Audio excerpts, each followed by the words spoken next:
Starliner Media. Starliner Media presents Music Night at the Majestic with your host, Michael Boswell.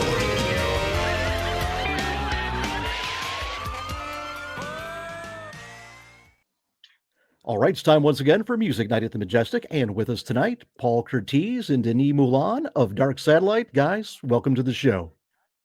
Hi, Michael. Hi. Well, it's great to have you here. It's great to be here. Super happy to be with you. It's our first. We've done a lot of local interview. As you know, we're on the other side of the ocean. It's our first American interview, so we're really honored.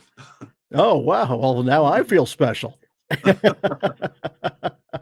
Now, where are you guys at the moment? I'm in Brussels.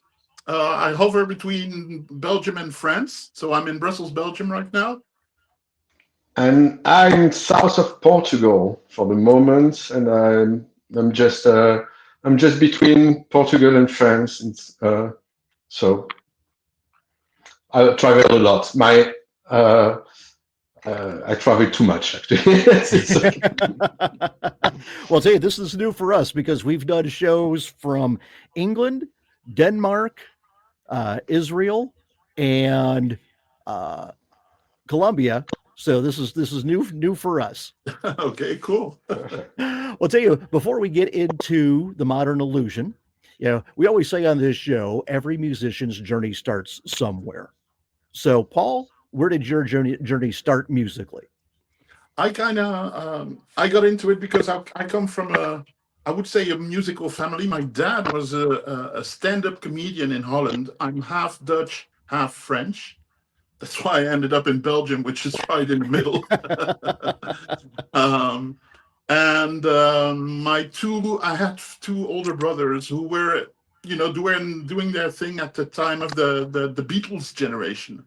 I was too young to see the Beatles on Ed Sullivan, but I got to see my brothers on Dutch TV a few years later. And obviously, well, there were always instruments in the house. Then they moved out, and it took me a while to get into the music. But they kind of steered me in my musical direction, feeding me records. And you get your records from your older brothers. And I would be, the obvious Beatles, obviously, but then it got into Stevie Wonder, Earth, Wind and Fire, and then into jazz rock, like Weather Report and Return to Forever and that kind of stuff. So I grew up with that and only started actually picking an instrument from that point, which was the guitar, because they both played guitar, and so it was the natural thing it was the instrument that was there. And then when I finished high school, I spent a year, I went to the US as an exchange student. I went to Seattle, which was not cool yet. It was not yet, the grunge haven that it became. But that's where I heard all that West Coast music that was on the radio all the time, and you didn't know what it was, but it was there. Then I came back to Belgium, and everything had shifted on its head because punk came along. And I got in bands, but I got in punk bands. And you had to forget about, being a good musician. You had to have the attitude and the energy. That was all that it was about. And that was fun for a while. But with the background that I had, I couldn't do anything else and come back and turn the thing on its head again. And then it was time for The Night Fly by Donald Fagen, which was a huge record. And you couldn't go to a concert without the guy at the sound desk checking the PA playing The Night Fly. You couldn't do a gig yourself without your own sound engineer playing The Night Fly. So that was a huge record. And actually I grew into the Steely Dan kind of vibe backwards from that. And then I realized, but I know that song. I've heard it. Of course I heard Reeling in the Years and all those hits that were on the radio at the time. Of course, Doobie Brothers as well, but you didn't realize it. You didn't know the name. That's how I got into it. And From It's the there on, same with me. It's funny. I became a studio musician and a touring musician. Did some records myself. I had a duo, an album duo, and that's how I actually first crossed paths with Denis. Yeah. Because we had competing bands at the same time at that point, so we didn't actually work together at the time, but we were very much aware of each other because we were on the radio and saying, "Hey, they're on again," and his band was really, And by really, the way, really good. we were recording in the same studio. By the way, Yeah. So in Brussels. we would cross paths that way. Uh, It's funny. It's funny that you mentioned the Night Flight. It's exactly the same album that gave me. That was a huge step for me. That album was really important to me. And but I'm coming from a slightly different. My father was a musician actually. He was a jazz pianist. He was a record producer, and so I guess I lived pretty much with the idea of making music all my life. So it was really exactly it was my realm from the very beginning. So and then I met my wife, who's a singer too. So yeah, I was always envisioned myself as making music. So it was all my life. So that's it. He's being really shy here because his dad was actually a really important person on the music scene, but also on the radio scene. He was a writer. The guy was really a big time in Belgium and also in France, and worked with many important people. I think he was correct me if I'm wrong, Denis, but I think he was the first Belgian artist to be on Blue Note. Yeah, exactly. That's true. That's very true. nice. And he had a band named Telex, and was famous in the electro music scene, and that's so yeah. But the jazz part was really important. That he really initiated me into that music. So yeah, I guess that's where my love for nice harmonies come from. It's my father, definitely. Well, yeah, his influence shows on this album. So, but yeah, since you guys both mentioned the Night Fly, Denis, Well, what's your favorite song on that Donald Fagen album? Oh, on that album, I love Maxine. It was really, I remember, it was really, it was tremendous for me. And it's really funny. One of the musicians that play on the album is named Camille Rustam. He was a musician in LA for quite a long time, and he was a very old friend. And he was actually the guy who, when they put me the album, The Night Fly, and I was, what is this? So it was. It's funny that he's playing on this album now after 40 years, more than 40 years. Now, how about you, Paul? Yeah, well, I have New Frontier. It's the obvious one, but what got me was the music was grooving like there's no tomorrow, but the lyrics were brilliant. The lyrics were funny, they were deep.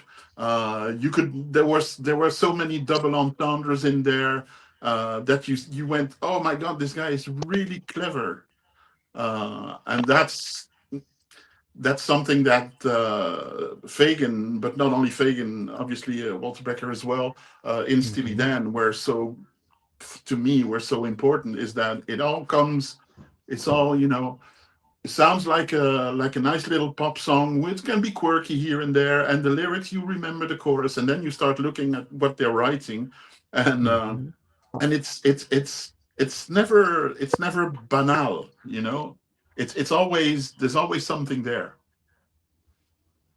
Yeah. What I love about that album is you've got New Frontiers, Maxine, yeah, but then you've also got the cover of Ruby Oh, of River course. Oh yeah, Song. it's Of great, course. great. And then Which you've is got just that closing track, Walk Between the Raindrops, which is yeah. such a fun, lilting song. So, yeah, really good. Now, tell me this: were you both music collectors? Out, have a lot of albums as you were growing up. Well, we had records. I'd spend my money on records, obviously, as we all did back in the day, and you'd take the record and you'd read the liner notes, and you'd take the record out really, carefully to put the needle on it. But then you actually looked at the thing and you held it, and there was this physical thing about having a record that is still so much better than whatever we have now. Well, Oh yeah, I was totally spoiled by my father. He was the record collectioner. He had like 15,000 records oh, at home. So, and it was all brilliant records. I spent days and days listening to picking stuff I I didn't know like this. Trying, it was so great to have that. It's like living in a, in a library, record uh, record shop. It was really great. So yeah. yeah, There's record that stores helped. that didn't have 15,000 records. Now, Denis, do you remember the first album that you bought with on your own money? Oh, oh, that's a tough one. Yeah, I think I I think it was the Beatles album. I think it was the red one, the single. I don't. The Yeah, the Uh, compilation. best of Yeah. the early years. yeah, I think that was the first one I bought with my own money. I think I don't remember exactly when, but yeah, I guess it was that. And after, really quickly, I moved to. I did discover.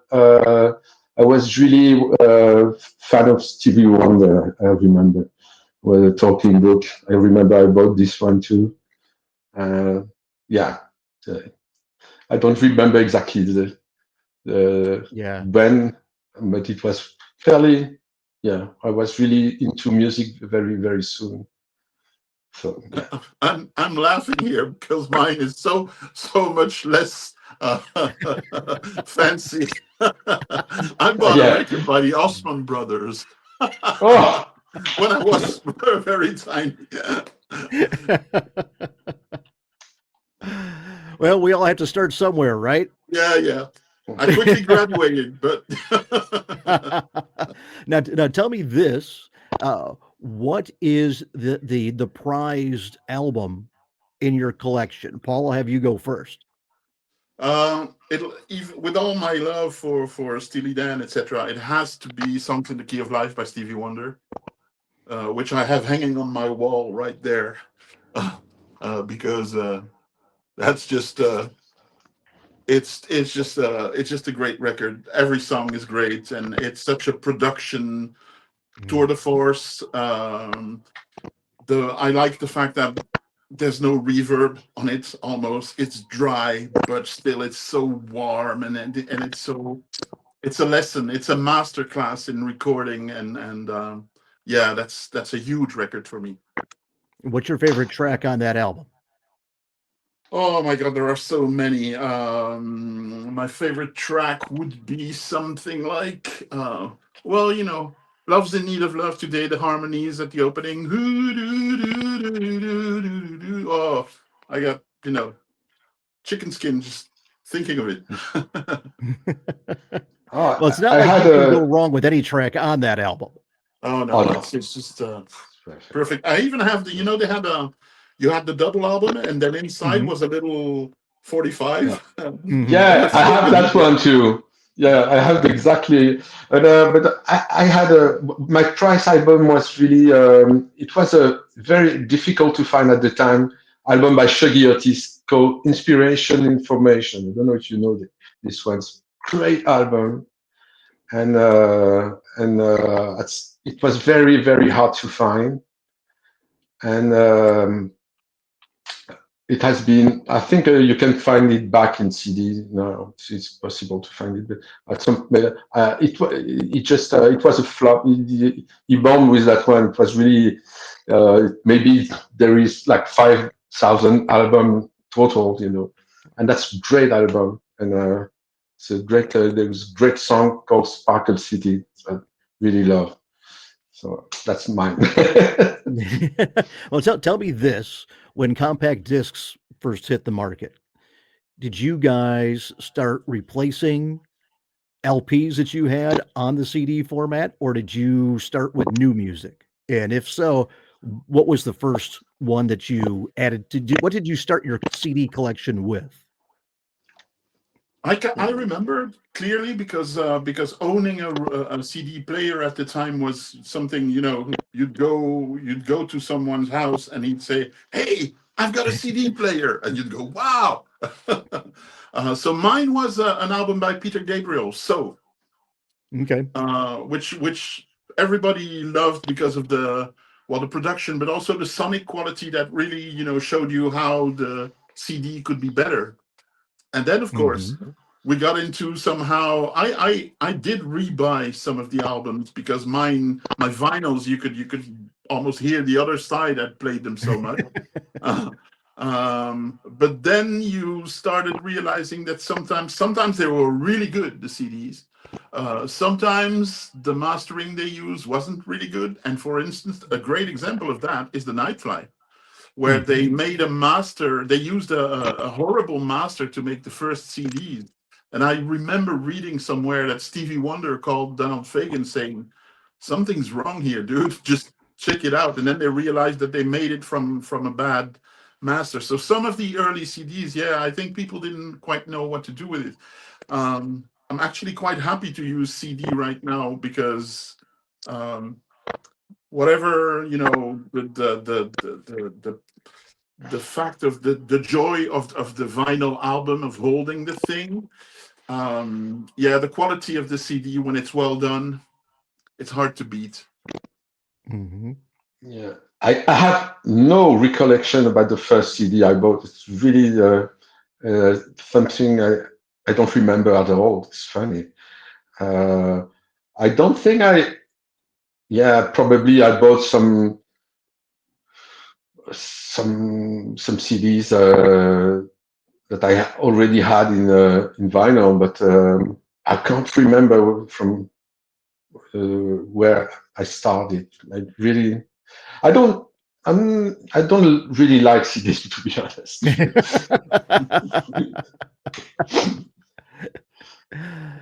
I like the clarity, because there's been a few recordings to where I heard things that I did not hear on the vinyl. That's where true. there were different things that were kind of buried in the mix that you couldn't hear that you could with the CDs. Now, for me, the first CD I got, because I'm a huge Buddy Holly fanatic. Okay. So I got from the original mastered tapes. Yeah, and with that, you could really hear how advanced Buddy Holly was in the studio compared to a lot of stuff that was being recorded at that time. So, but like every format, there's pros and there's cons. We came to realize with the album here, we came to realize that we kind of obviously we put it on the streaming platforms because you have to if you want to exist today. And then we talked amongst ourselves, what should we do? Should we do vinyl? Should we do CD? And our audience wanted CDs. I'm guessing they're older people like us. And we spent New Year's together, and we played some vinyl records, and we were laughing because we put it on, and then after 12 minutes, it was a Miles Davis record. We said, "Oh my God, somebody's got to stand up and flip it." Yeah, that's crazy. But sometimes it was really remastering was really done well. I remember I bought that a box set of Led Zeppelin that was so great. There was another one but another box set with old James Brown stuff, and I loved it. I remember that I liked. That's I agree with you. I heard some stuff that I didn't notice back then. That's true. But I just love the smell of the vinyl. When you open it, it's I so was going to great. say, for me, and Paul, you touched on this before with the album. You have all those sensory things, so you can actually hold it, but it's a lot easier to read liner notes on a 12-inch album Absolutely. Oh yeah, sleeve than it is on a CD. Absolutely. Of course, it was a lot easier especially to put in. now that we are so old. Exactly. Especially, I absolutely agree, and it's even more important when, as musicians, because as musicians we would go, who did this, who played this, who producer, what is a producer, what did this guy do, and you wanted to know more, and the only information, because there was no internet, was what you could find on the record. So when you had liner notes and when you had lyrics, how many misheard lyrics did we sing, especially not being native English speakers, there were a lot of things where we went, what the hell is he talking about here? Well, I tell you, Yeah, even in America, where most people are native English speaking, the lyrics get misheard quite a bit. So, Well, yeah, that's yeah, I that's the know. point I was going. That's the One point of I was my going to make as well. Is that Stevie Wonder, Steely Dan songs can sometimes be oblique and hard to understand for us, but it's the same in America. yeah, I know. I remember when I was starting doing music. I had a band when I was in high school, and one of my classmates was American. She was an American girl, and I know that I gave her like songs that so she can write the lyrics that I couldn't understand. And many times she couldn't understand either. So it was really, that's when I realized that, yeah, it's not it's not a big deal actually. Not all the time. mishearing lyrics is Just a mumble universal something, thing. it's gonna be all right. Well, see that as you mentioned about you see the names of the people involved. Yeah, the studio musicians, the producer, and for me being a fanatic, I would see those names. And the record stores I used to go to had a lot of both new and used. And I was always looking for the used to find because for me, if I like something new, especially when I was younger, I would look to see if I like this, what influenced these people, and I would go look for records by those people. Oh yeah. Yeah, that influenced and all the way back. And then along the way, you start to see the same names showing up for the studio musicians, the producer, what have you.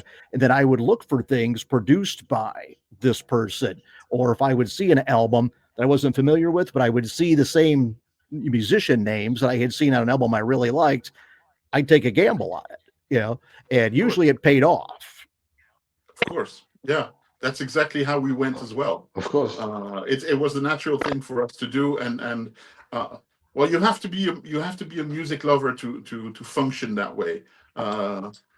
We're as music lovers or musicians, we're surrounded by people for whom music is a background noise, and they will listen to it, they will hear it, they will not listen to it.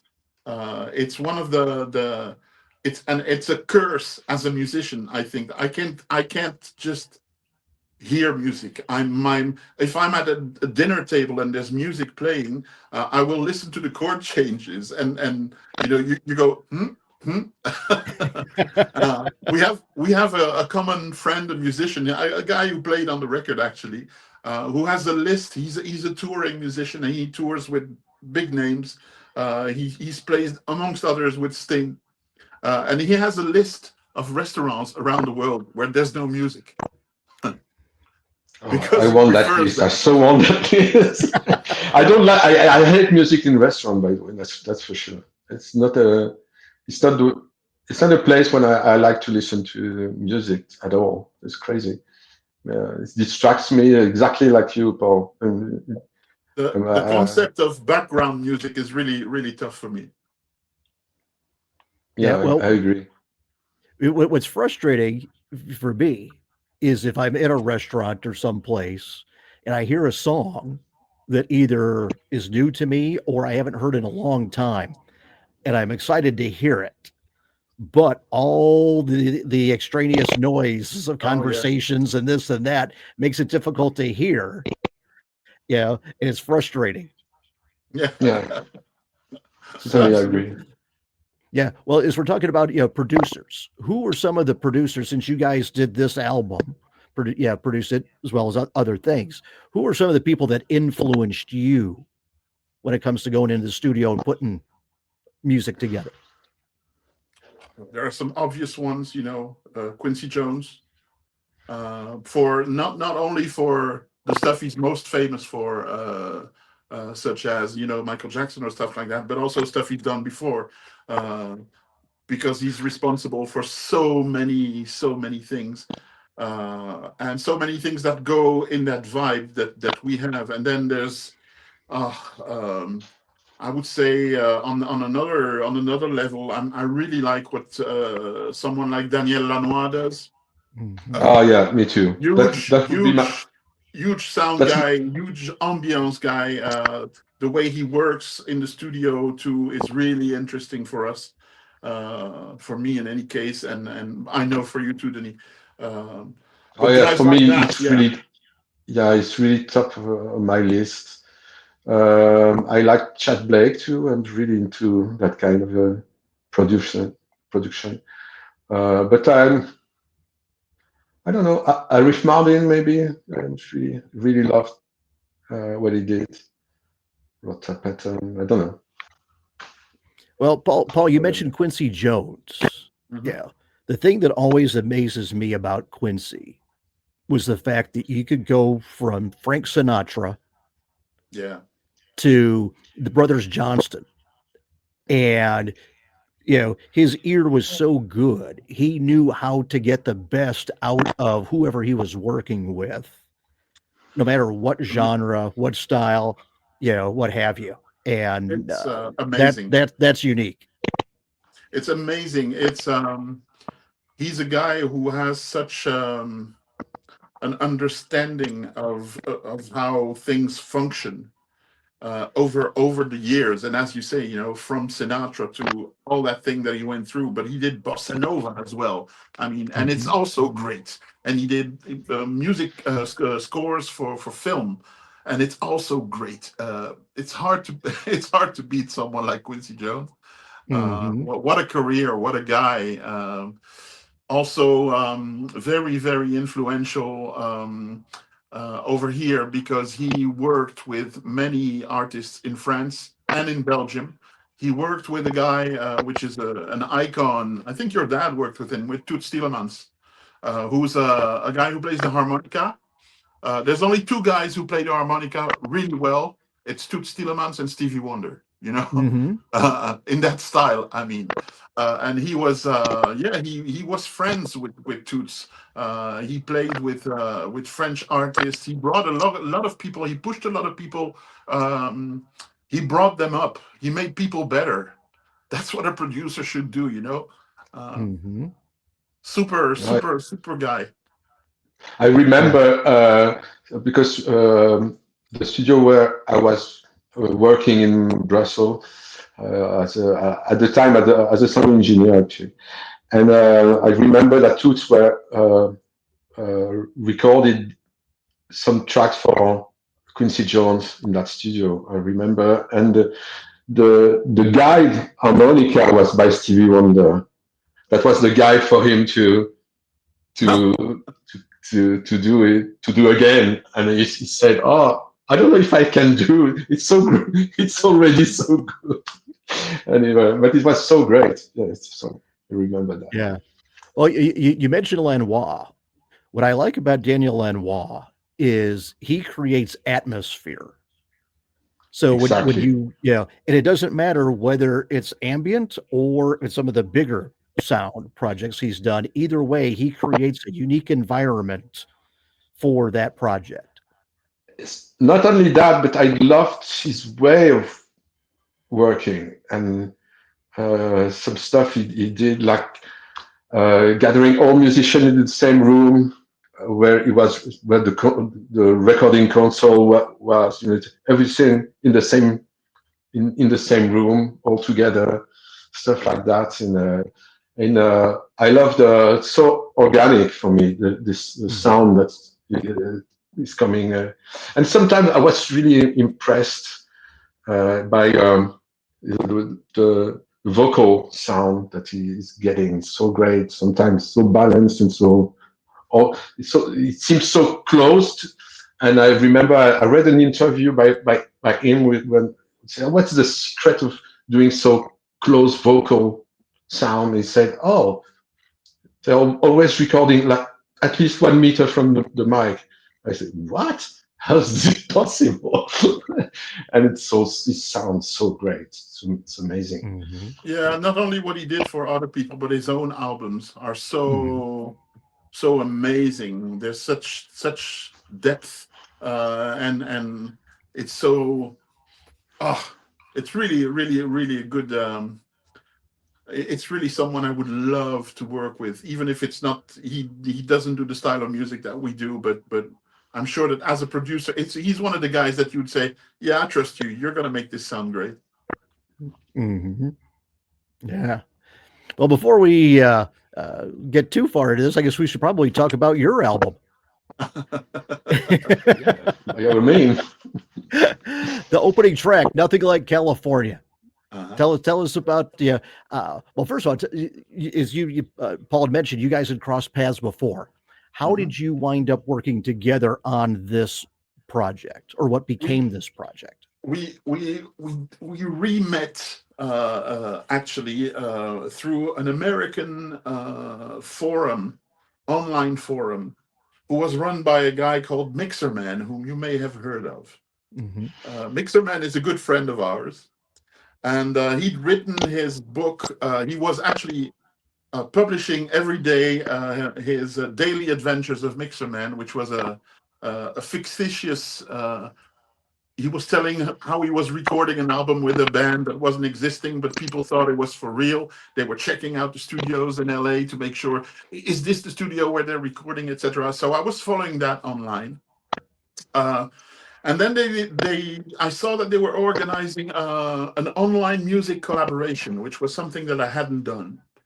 And we ended up together in the same online team. And so one day, out of the blue, he called me, and I said, "Oh my God, but of course, we've known each other for so long, but now we actually get to meet." And we got really close from there on, and we worked together on many other projects for other people, and sessions and productions and stuff like that. And we'd always said, "Well, one day we'll do one for ourselves," and it didn't happen. And then right before the pandemic kicked in, we said, we should do one, just for fun. What the hell? What's the worst that can happen? We both have studios. We can make it. We can make this happen. Let's do one for fun. So we started writing a song, and I sent the first demo to Denis, and he said, "We're getting the band back together." So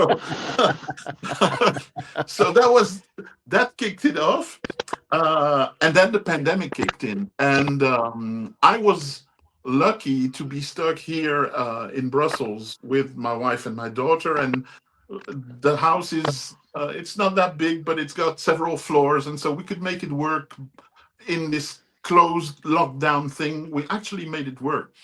He got stuck by himself because he couldn't travel. He couldn't go back to his house and to his wife. Mm. It's Yeah, true, eh? true story. Yeah, and so we talked a lot more than we would have talked usually. And we said, well, let's do music. That's what we can do. We can exchange tracks, etc. So the basis of a lot of songs came from that. And then before we knew it, we had like 10, 15, 20 songs. We said, okay, now we have an album, so let's Let's do it. let's pick the best out of those and finish those. And we always knew that at some point we would need to go in the studio and add musicians. We knew we wanted real drums. We knew we wanted real horns, because also at some point we had decided this is going to be a Steely Dan homage in a way. And let's not be, let's not pretend like we're doing something else. No, let's go all the way. Let's see how far into Steely Dan we can go and reproduce this without stealing stuff and actually making our own song still. But we would go really deep into, let's see how they did that, and let's see if we can extract not the material but the process, and does it work. So from then on, we knew that we would need to go with a real drummer, that we would need to go with real horns. And we're so lucky that we have many musicians around us, because we've done a lot of studio, both in France and in Belgium. We're lucky that Belgium and France still has quite a few great studios where you can actually do that. And it wasn't complicated to get the musicians involved, because they all love playing that kind of music. And it's not what they do on a daily basis. What the hardest part was to actually get their agendas working at some point, because they're all touring or doing sessions for other people. But the project, they were on it immediately. So that was how we got into doing that. Yeah, I even remember one of the musicians is my good friend Camille Rustam. I know that he has very, very big agenda. He works all the time, and I wanted to have him on one song. So I said, Camille, I sent you 4 tracks. Pick one you like, and he said, okay, I love them all. I will do them all. And I was like expecting that he was doing like a guitar solo, just that, and he did all these great guitars, he make all the guitars. It was so great. So it was a bit like that, and now what's funny is that now that we finished this album, and I just I stumbled on other musician I have, and they said, "Oh, you should have called me." And so I guess for the second album, we have other musicians that just say, oh, "Okay, I'll do that. Just tell me when I'll do it." So that's great. So it has been it was really a good experience to see that all these friends that they were really into this music, and to the point of helping us achieving this. So it was so great. I remember sometimes before that do you remember we produced we worked on this record for this French girl. We worked as producers for this French singer, and she'd had it in her mind, I won't name names, but she had it in her mind to have this what I would call rock and roll attitude to doing a record, which means, we're only going to work late at night, and because I'm an artist, whereas most of the session people will do 9 to 5, because sometimes you work the evening session. It does happen. Nobody's looking at their watch, but we're all trying to have, like regular hours. And she was really into, no, I want to work nights. And one night we sneaked out. We said, no, tonight we have something else, we can't do it. And we sneaked out to go see Steely Dan in Brussels, actually. That's true. That's true. We actually saw Steely Dan together, which was, which they didn't play a lot of gigs in Europe. No. And I remember that on the way back at the time, you may have seen those, Michael, but what was popular at the time was those videos called shreds, where some guy would fake, he would redo the sound of a video clip, but played, kind of bad, and took a lot of talent to do that, actually, because it's really hard. he did one for Steely Dan, which is hilarious, and it got us. We were our joke for a long while was Babylon Sisters. They're all so tight. That band is so great, and we go Babylon Sisters, shake it, and we try and see how many ways we can put the shake it in the wrong place. Babylon Sisters, shake it.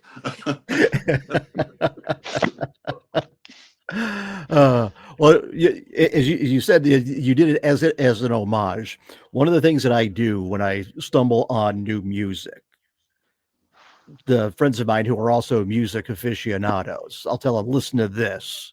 And one friend, soon as I sent, he only got partway through Nothing Like California. And he calls me and he says, "You found a lost Steely Dan track. That's what you found." Wow. So, at least with him, you guys definitely, hit the real nail on the head. I think in some cases we and honestly we much as we spend a lot of time doing it, and as the fun part of doing the record for us was the process. We got to spend a lot of time together. He's my good friend, and so I was most happy to actually spend a lot of time with this guy and be making music with him. It was the best. But I realize now when I see the comments that we get, that we may have ticked a few boxes correctly here and there, with all due, respect for the guys before us, because I still think that we are nowhere near that. The one thing that it tells me is that it's got a universal appeal, this music. Nobody, as I said before, I think everybody knows a Steely Dan song, even if you don't know who Steely Dan is. Right. You say Steely Dan, they say, I don't know Steely Dan. I say, yes, you know. And you start singing Ricky Don't Lose That Number, and they go, oh yeah, of course I know that. Yeah, I know that. Everybody knows that. And that's really one of their strengths, I think, is that there's always, above all the quirky stuff and the complicated chord changes and the crazy great harmonies, but they are not always easy to grasp if you're, it's kind of an acquired taste. But above that, there's always a catchy riff, there's always a good groove, there's always, you can dance to it. You can dance to Steely Dan, and that's really something that really appealed us. Now, as for me, I got really deep into that. I started reading a lot of stuff on their websites. Walter Becker would write like crazy, and he was funny. I don't know if you've ever heard, he wrote an op-ed for Guitar Player magazine, which is called Gas Attack, Guitar Acquisition Syndrome. And if you're a guitar aficionado, I mean, it's fantastic. It's fantastic. He is just so funny, and they had all these things, these fake promo interviews that he would write himself, which is so great. He had this tour book, these recollections of touring abroad with American musicians in Scandinavia, which was so absolutely hilarious.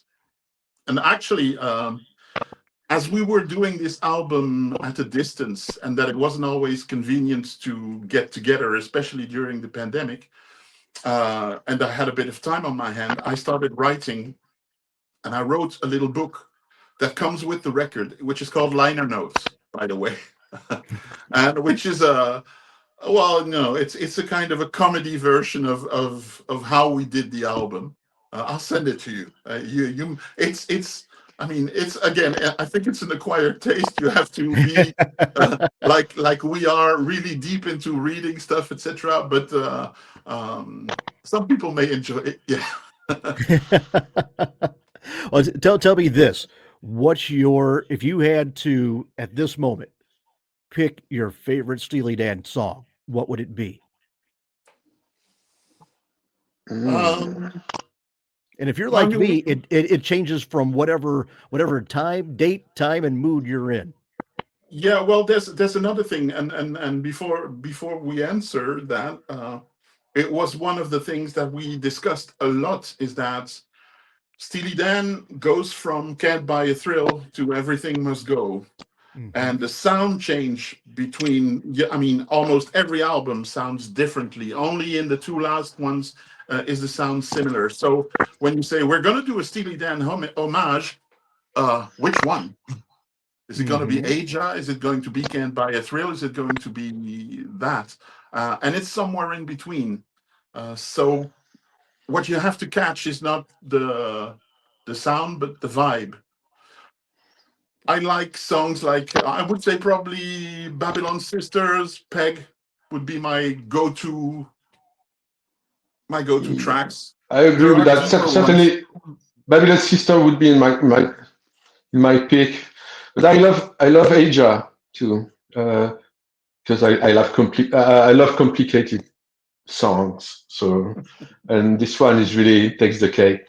But yeah, so many of them anyway. The Peg and Babylon Sisters certainly are among them.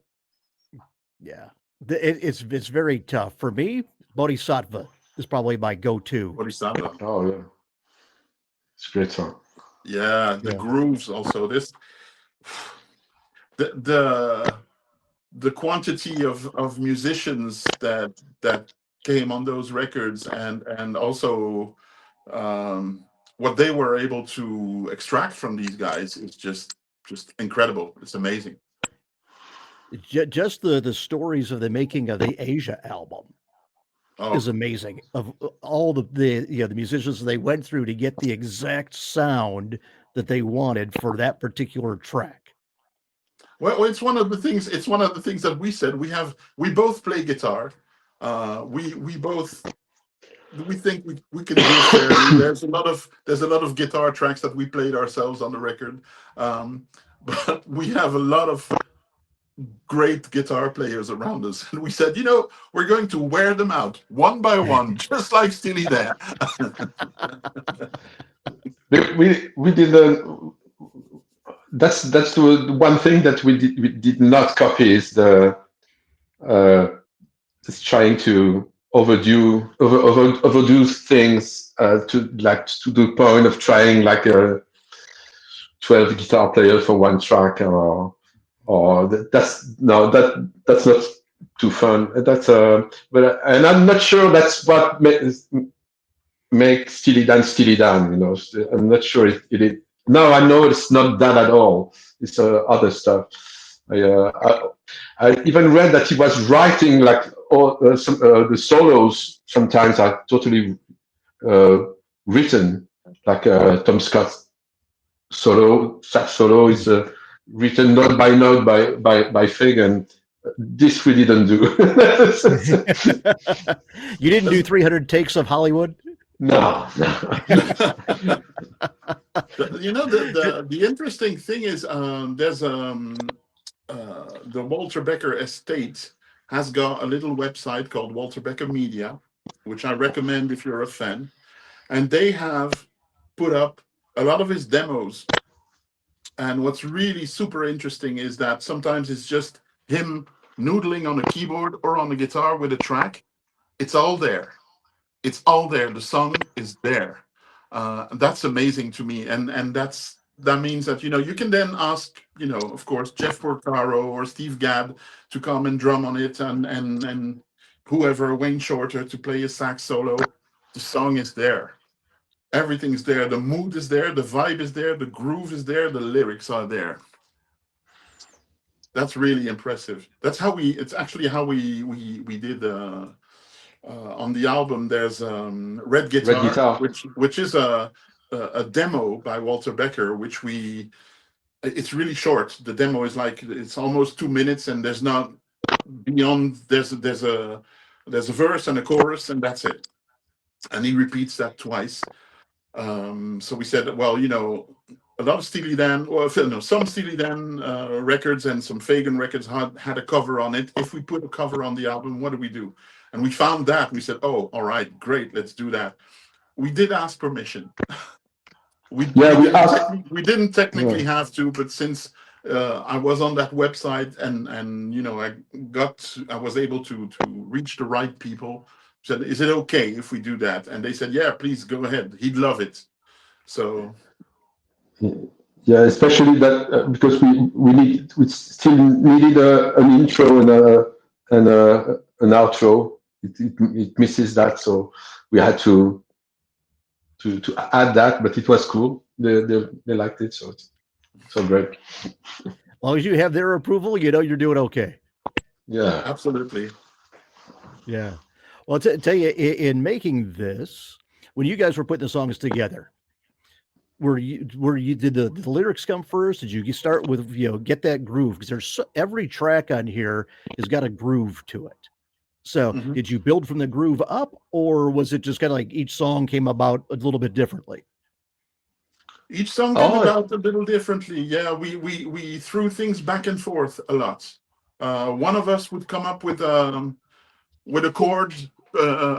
Most often, Denis, correct me if I'm wrong, but I think that what we go for is a chord progression, and then we try and put a melody on it. And then from then on, if there's a hook, it can be 2 words that are the chorus. We build from there. But there was a lot of going back and forth. And that was the great part about it, is that he's one of the few guys that I can say, here are the tracks, go be yourself, do whatever you want, and we have that rapport where we can do that and still be happy. And sometimes you go, what, why did he change that, what's that chord, but now I have to change the melody. But in the end, it takes, and well, he will confirm this, it's always me who says, but why? And then it takes me and I said, trust me. And then 2 days later, I come back and I say, you were right. You're right. It's great. But we didn't argue about a lot of things. About 1 or 2 was really not much. No, but, they weren't really. And even so, there was the fact that we were doing things long distance, but each time we got in a room together and sat at the studio together, things that we would have discussed, for like 2 weeks, going, oh, but we should do, no, I think we should, no, I think we should. When we were sitting together, it took like minutes to say, oh, but that's the obvious solution. And that's something that you obviously need to do when you do a record. But we started this record in such a not a normal way. And it's not a normal way to make a record. Normally you write songs and then you go into a studio with musicians and you record it. We recorded most of the album, at least half of the album was recorded by ourselves in our homes. And then we added tracks on top of that. All the drums were played on top of the existing tracks, which is, credit to the drummer who was able to get the groove absolutely perfect, playing on a click track over drums that we had programmed. Yeah, maybe next album we'll do it all together, but this one we had to do it like this, and it worked. But that was one of the reasons I wanted that drummer, by the way, by my good friend Yves, because I knew that he could play like this. He could record after drums after that, it was not too complicated to. Sometimes I replayed 1 or 2 bass. I don't know. I don't remember exactly. Yeah, but not even that much. It was really. No, not that. It was really we booked a studio in Brussels to do. We did drums, horns, guitars, and some piano. Then we received some tracks from other people who did their own stuff at their own places. But we had booked sometimes, there was 13 songs. You say, well, that's going to take a while to do drums on. But he actually nailed them all in a 1 or 2 takes. You have 2 takes and he says, do you want me to do one more? And you go, well, yes, you can, but why? It's great. It grooves. No, he was brilliant. And there was the same process with the horns. we know how to write horns, but I don't write. Denis writes music. I don't write music. I write chord charts, and I can do that. But I'm not classically trained like that. And so when we talked to the guys who did the horns, we said, well, how are we going to go about that? Because we've written them out, but how can you guys write your own charts? And so the guy who did the trumpet said, I'll take care of it, no worries. Can you send me the MIDI notes? You know what MIDI is, right? Can you send me the MIDI tracks? And from the MIDI tracks and the actual tracks that we had played using sample libraries, he rewrote everything for the whole section. And again, they got into the studio, 1, 2, 3, 4, bam, it was there. It was just, wow, amazing. And really, when you have that, when you have drums and the horns, all of a sudden the track breathes. I mean, it's humans playing instead of machines. And machines have helped us a lot, but I prefer humans. Yeah, Exactly. We actually had this debate with somebody not too long ago where I was saying that my opinion is, yeah, the machine, machines work good for certain tasks. However, the human element, how you actually play that instrument, is what the machines can't replicate. Yeah. yeah, I We agree with spend that. we spend more time when we program drums. We now both of us, we are at a point where we can probably program a drum track where 95% of an audience would not know that it's not a real drum track. We do, however, spend more time uh, making it imprecise or less precise for it to sound real. Because, I mean, try and listen to some of those tracks. They never played to a click track. We played to a click track. We did everything to a click track because we knew that we would have to replace it afterwards. But these guys didn't. And if you listen to some of the, I mean, this is true for Steely Dan, but for almost every band, it will speed up right before the chorus, and it will slow down when they go back into the verse, and it will speed up again. It's like an ebb and flow, but that's what makes it. That what gives it depth, makes it breathe, and it's so Makes it important. human. And it makes it human, and it's something that we always we were kind of worried about when with the way that we did the album, but we're so lucky that it turned out great, and that the as soon as we had real drums and real horns, they didn't play it exactly like we programmed, but that's not what we want. Otherwise, keep the machines. Exactly. Now, tell me this: which track came together the easiest, and which track was the most difficult to complete? The easiest one, I can tell that is the Denis' daughter is an accomplished musician as well, with a few great records out there, and he was playing the demos for her, and she said it's great, but there isn't a ballad on there. You guys should have a ballad. And he called me and he said, you know what Penny told me? She said we should have a ballad on there. I said, well, I didn't think of that, but hey, challenge accepted. And it was during the summer, and that evening I got behind the keyboard, and the first thing that came out was the basis for Penny Wants a Ballad.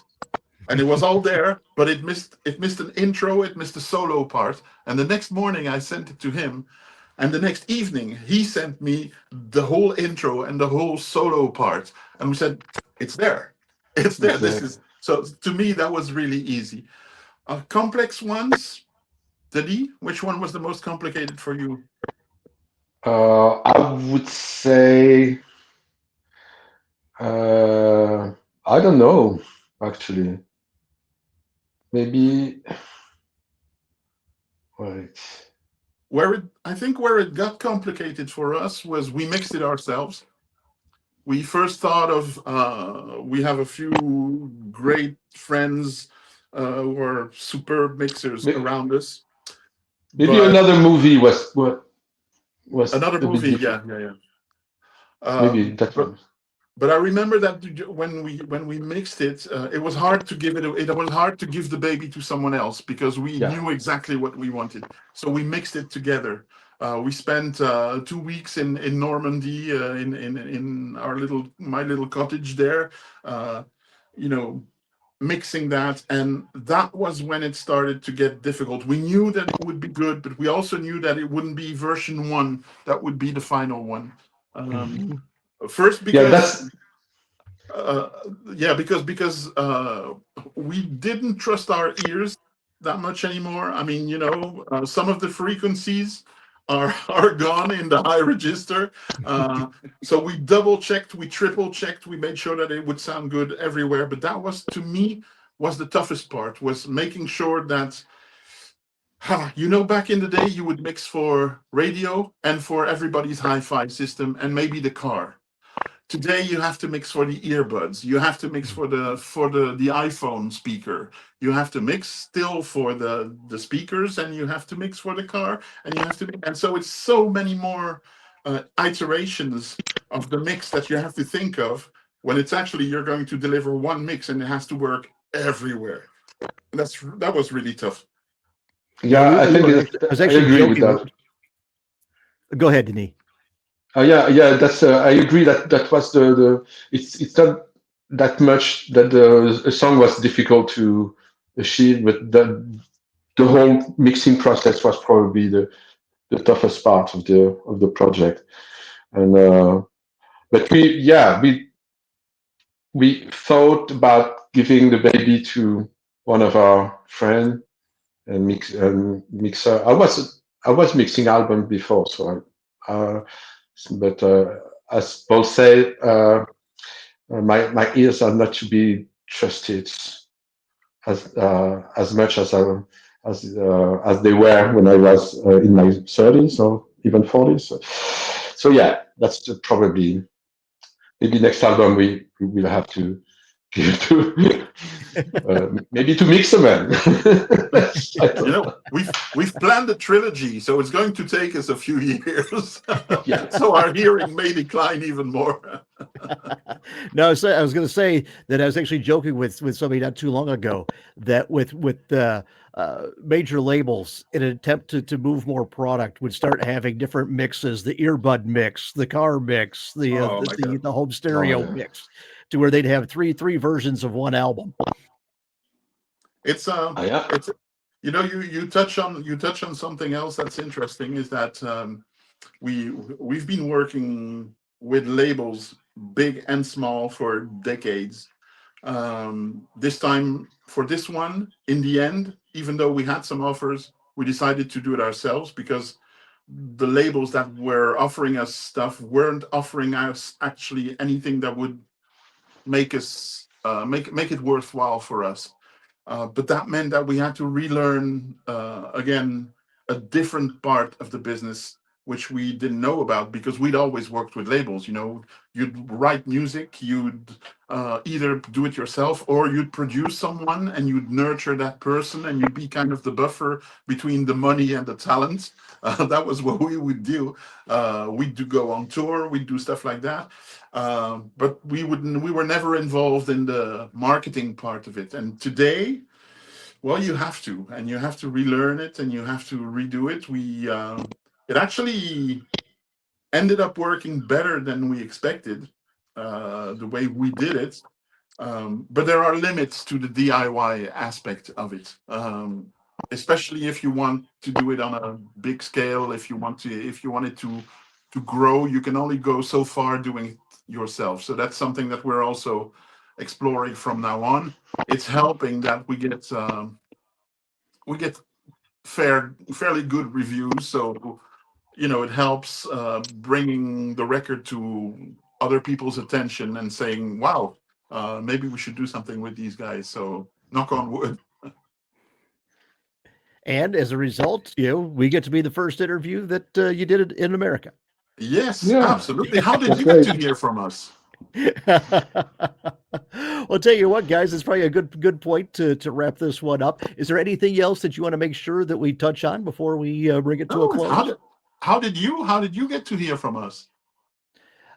I heard I actually stumbled on a story about somebody had actually had written something about the album, Okay. and I went and listened to it, and I liked it. All And right. then that's what I told Candace, to see how to get a hold of you guys about see if you'd be interested in being on the show. So All because right. I try to whenever I find something new, or at least it's new to me, you know, uh, you know, help draw attention to it. That's great. So Oh, great, great. We went on your site and looked at some of the interviews. You've had some really cool people on there. Wow, amazing, amazing. but the thing with it is I try to talk to musicians of as many different genres as possible. Yeah, because as Duke Ellington said, there's only two kinds of music: the good kind and the other kind. Absolutely, Exactly. So, Absolutely. which actually brings us back to Stevie Wonder with Sir Duke. So, absolutely. Yeah. back full circle. So, All right. that said, anything else that you guys want to add? No, thank you. We're No, so you're happy good. to have been on your show. We look forward to we look forward to do it again for the next album. That sounds good to me. That's All right. great. Thank you All very right, much, we'll tell you. Michael. No problem. We'll tell you what. We will have all your link to Bandcamp and all the things to so people can find you and find the Modern Illusion, and then we're going to be doing a contest, to go along with Yeah, this episode of Music Night. perfect. That's great. Perfect. Thank All you. right, Thank you. so, sounds good. Well, Paul, Denis, thank you very much, everybody. Thank you for watching. Have a good Thank you, night. Thank Michael. you. Bye bye. Bye, everybody. Bye. This has been Music Night at the Majestic with Michael Boswell. If you enjoyed this edition of Music Night at the Majestic, follow us on Facebook, YouTube, Twitter, Instagram, and at musicnight.net. Music Night at the Majestic is a copyright production of Starliner Media. Any use of the accounts and descriptions of this program, its audio or visual content, without the express written consent of Starliner Media is prohibited. Thank you for joining us this evening. We'll see you next time for Music Night at the Majestic. This is your announcer speaking.